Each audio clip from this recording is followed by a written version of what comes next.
په کونړ کې د پوهنې ریاست سره په همغږۍ او د اساروم فکری او فرهنګي ادارې له لوري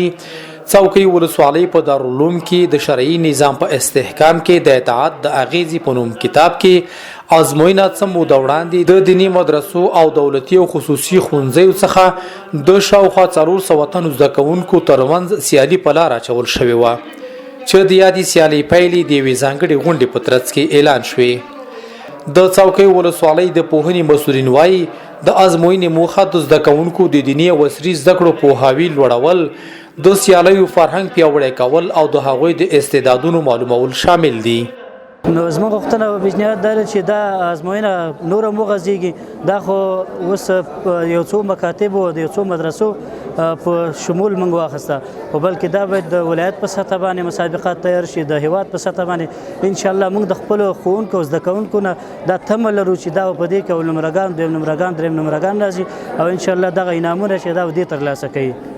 په همدې حال کې د یادو مدرسو زده کوونکي وایي د داسې سیالیو جوړول به د زده کوونکو د دیني او عصري زده کړو په کچه کې د لا ښه والي لامل شي. ځوانانو څخه مې غوښتنه دا ده چې د الله العبو کارونو څخه لاس واخلي او زما په شان محنت او کوشش وکړي او دغه بریالیتوب ته ځان ورسوي. حکومت نه مې غوښتنه دا ده چې دغسې امتحانات په لاره واچوي او همدغسې ځوانانو لپاره دا کار ترسره کړي که دې امتحان کې ډېرې فایدې دي. ځوانانو ته مې دا پیغام دی چې خپل وخت عبث تېر نه کړي او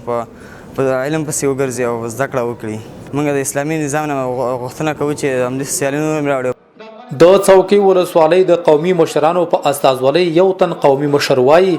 دغه ډول سیالۍ په لاره اچول د ځوان نسل روحیه لا پیاوړې کوي. ډېر خوښي چې دغسې پروګرامونه د امارت اسلامي د خوا نه په لاره اچول کیږي. موږ ترې مننه کوو او هم د لا زیاتو غوښتنه کوو، ځکه د سیرت په برخه کې، د حسن قرات په برخه کې، نورو برخو کې چې د شاګردانو د تشویق په کومه برخه کې کیدای شي د امارت هم غوښتنه دا ده د څوکۍ ولسوالۍ د سپین ږیرو په استازیتوب باندې د ټولو نه دا مې غوښتنه ده چې زموږ دغه غږ تاسو نه مې غوښتنه چې ورسوئ تر چارواکو چې دغسې پروګرامونه لا پسې ډېر شي.